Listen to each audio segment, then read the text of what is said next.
নমস্কার বন্ধুরা, শুভ সন্ধ্যা। আশা করি সবাই ভালো আছেন। আজকের দিনে মার্কেটকে আমরা দেখলাম 93 পয়েন্ট নিচে ক্লোজিং দিতে। তো মার্কেট কন্টিনিউয়াসলি কিন্তু ফিফথ ডে হয়ে গেল, যেখানে ধীরে ধীরে নিচের দিকে আসছে। এখানে আমি কন্টিনিউয়াসলি যে কথাটা বলে আসছি, দুটো জোন এখানে ক্রিয়েট করে রেখেছে, 24,500 এবং 24,850। এই দুটোর মাঝখানে যতক্ষণ নিফটি আছে ততক্ষণ কোনোভাবেই বলা যাবে না বিয়ারিশ বা বুলিশ। কাজেই নিচের দিকে ব্রেকডাউন বা উপর দিকে ব্রেকআউট, এই দুটো কিন্তু আমাদেরকে খেয়াল রাখতে হবে। এখানে যে র্যালিটা দিয়েছিল, সেই র্যালির পরে এই যে কনসলিডেশন, এটা কিন্তু মার্কেটের জন্য ভালো সাইন বলে আমি মনে করি পার্সোনালি।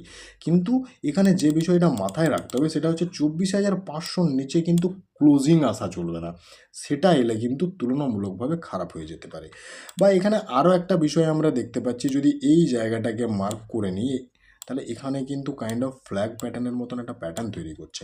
তো এটাকে ব্রেকআউট দিয়ে দিলে কিন্তু মার্কেট একটা উপরের দিকে ভালো র্যালি দিতে পারে, নিফটির ক্ষেত্রে যেটা দেখতে পাচ্ছি। অর্থাৎ কোথাও না কোথাও এখনও অবধি কিন্তু নিফটি পজিটিভ জায়গাতেই দাঁড়িয়ে আছে।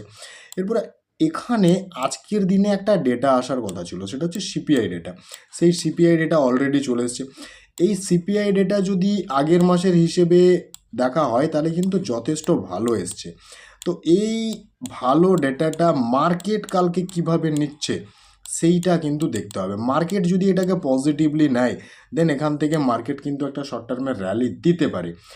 সেক্ষেত্রে আমরা কিন্তু এখানে এই যে এখানে প্যারালাল চ্যানেলটা তৈরি করেছিল, যেটা আমরা 15 মিনিটের চার্টে দেখিয়েছিলাম, তার যে হাই ছিল সেই হাইটাকে টাচ বা ব্রেক করতে দেখতে পারি। কাজেই নিফটির যে মুভমেন্ট সেটা ডিপেন্ড করছে আজকে যে সিপিআই ডেটা এসছে, সেই সিপিআই ডেটা মার্কেট পজিটিভলি নিচ্ছে নাকি নেগেটিভ নিচ্ছে। এরপরে গতকালকে যে স্টকগুলো নিয়ে ডিসকাস করেছিলাম, বেশ কিছু স্টক নিয়ে ডিসকাস করেছিলাম, তার মধ্যে অনেক স্টক কিন্তু ভালো মুভ দিয়েছে, কিন্তু শেষের দিকে স্টকগুলি সাস্টেন করেনি, কারণ আমরা স্মল ক্যাপে কিন্তু একটা ভালো পতন আজকে দেখেছি।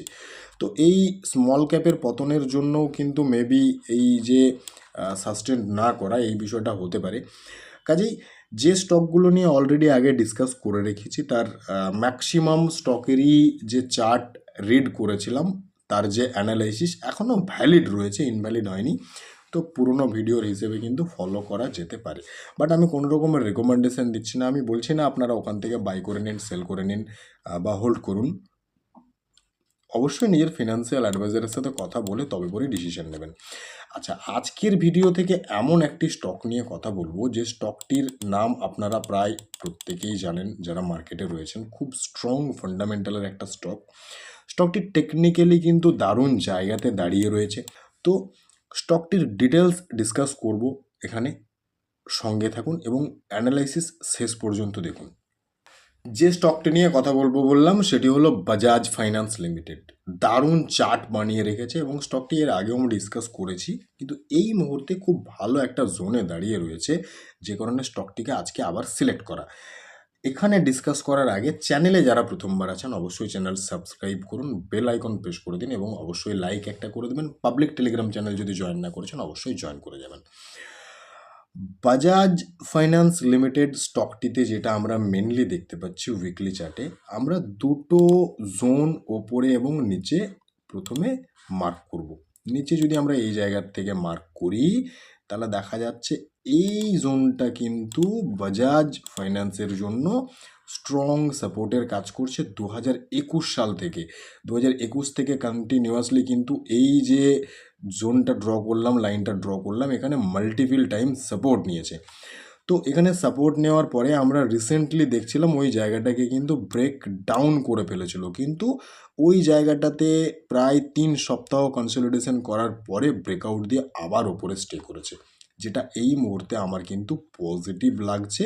এবং অবভিয়াসলি বাজাজ ফাইন্যান্সের মতন একটা স্টক যখন এই যে ট্রেন্ড যেটাকে কন্টিনিউ করছিল সেটাকে কন্টিনিউ করে, তার মানে কিন্তু এখানে সম্ভাবনা রয়েছে উপরের দিকে মুভ আসতে পারে। সেই সাথে আরও একটা জায়গা আমরা একটু মার্ক করে নেব, যেটা খুব ভাইটাল এই মুহূর্তে, সেটা হচ্ছে এই জোনটা। এই জোনটা কিন্তু স্টকটির জন্য খুব ভাইটাল একটা জোন। এখানে কিন্তু স্টকটি মাল্টিপল টাইম রিজেকশন পেয়েছে, মোটামুটি অনেকটা বড় জোন চলে আসছে, 7,000 মোটামুটি থেকে মোটামুটি এখানে চলে আসছে প্রায় 8,000 টাকা, প্রায় 400 টাকার কাছাকাছি একটা জোন যদি এখানে হাইটাকে ধরি। এই জোনটাতে কিন্তু বারবারে রিজেকশন পাচ্ছে, 1 বার 2 বার 3 বার 4 বার ব্রেকআউট দিল, সাস্টেন্ড করলো না, 5 বার 6 বার 7 বার, অনেকবার 2021 সাল থেকে কিন্তু এখানে রিজেকশন পেয়ে আসছে। এখন বিষয় হচ্ছে এখানে যদি এই দুটো জোনকে আমরা ম্যাচ করাই তাহলে কিন্তু এখানে একটা প্যাটার্ন মোটামুটি চলে আসছে আমাদের কাছে, সেটা হচ্ছে অ্যাসেন্ডিং ট্রায়াঙ্গেল প্যাটার্ন। যদি আমরা এই ওপরের দিকের লাইন এবং নিচের দিকের লাইন, এই দুটো লাইনকে ম্যাচ করাই তাহলে চলে আসছে অ্যাসেন্ডিং ট্রায়াঙ্গেল প্যাটার্ন। এটা আমরা কিন্তু উইকলি চার্টে দেখছি। তো অ্যাসেন্ডিং ট্রায়াঙ্গেল প্যাটার্ন তৈরি করেছে। এখন যে জায়গাতে আমরা দেখতে পাচ্ছি স্টকটি রয়েছে, এই জায়গার থেকে এই পর্যন্ত মুভ যদি আসে, এখনও প্রায় 1,000 টাকার কাছাকাছি মুভ কিন্তু বাকি রয়েছে, 900 টাকার কাছাকাছি।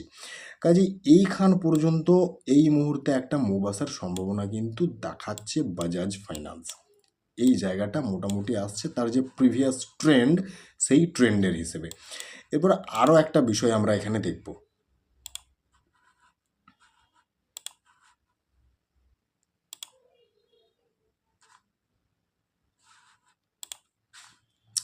যখন আমরা স্টকটিকে উইকলি চার্টে দেখছি, এখানে দেখতে পাচ্ছি একজাক্টলি 200 ইএমএতে সাপোর্ট নিয়েছে এবং 200 ইএমএটা কিন্তু এই স্টকটির জন্য স্ট্রং সাপোর্ট আমরা এখানে দেখতে পাচ্ছি।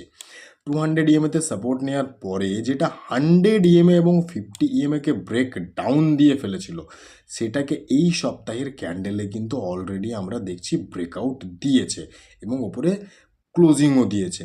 অর্থাৎ এখানে আরও একটা পজিটিভ দিক দেখা গেল। এরপরে আমরা চলে এসেছি ডেলি চার্টে। ডেলি চার্টে যেটা খুব স্ট্রং একটা জায়গা আমরা দেখতে পাচ্ছি, এখানে কিন্তু ভলিউমকে ইনক্রিজ হতে দেখা যাচ্ছে। এই মুহূর্তে যখন মার্কেট ওপরের দিকে যাওয়ার চেষ্টা করছে, ভলিউম ইনক্রিজ হতে দেখা যাচ্ছে। এবং এখানে যখন আমরা দেখছি ভলিউম ইনক্রিজ হচ্ছে, আরও একটা জিনিস আমরা খুব সুন্দর দেখতে পাচ্ছি, যদি এই জোনটাকে মার্ক করে দেওয়া হয় তাহলে দেখা যাচ্ছে শর্ট টার্মে কিন্তু এখানে অলরেডি একটা ব্রেকআউট দিয়ে ফেলেছে এবং যখন ব্রেকআউট দিয়েছে তখন বেশ ভালো প্যাটার্ন তৈরি করে ব্রেকআউট দিয়েছে। আমরা এটাকে কাইন্ড অফ রাউন্ডিং বটম বলতে পারি, বা এখানে আমরা এটাকে ডবল বটমও বলতে পারি, ডবল বটম প্যাটার্ন, সেটাকে ব্রেকআউট দিয়েছে এবং এখানে ভলিউম ইনক্রিজ হচ্ছে। তো খুব সম্ভাবনা রয়েছে এই যে ব্রেকআউট, যেটা আজকের দিনও ওপরে আমরা স্টে করতে দেখেছি বাজাজ ফাইন্যান্সকে, এর ওপরে যদি স্টে করে যায় দেন এখানে কিন্তু একটা সম্ভাবনা থাকবে এন্ট্রির জায়গা তৈরি হবে। এবং অবভিয়াসলি যেটা আমি একটু আগে ডিসকাস করলাম উইকলি চার্টে, এখানে মোটামুটি 8,000 টাকা পর্যন্ত একটা লেভেল মিড টার্মের ভিউতে রাখা যেতে পারে, যেহেতু তার প্রিভিয়াস যে ট্রেন্ড আছে সেই ট্রেন্ডকে এখানে ফলো করছে। এবং সবচেয়ে বড় কথা হচ্ছে যদি এই 8,000-এর ওপরে যে লেভেলটা রয়েছে, মোটামুটি 8,100 হবে, এর ওপরে যদি কোনো ডেলি বা উইকলি ক্যান্ডেলে ক্লোজিং চলে আসে স্ট্রং, তাহলে কিন্তু বাজাজ ফাইন্যান্স পরে অনেক বড় নতুন হাই ক্রিয়েট করতে পারে বা অনেক ওপরে যেতে পারে।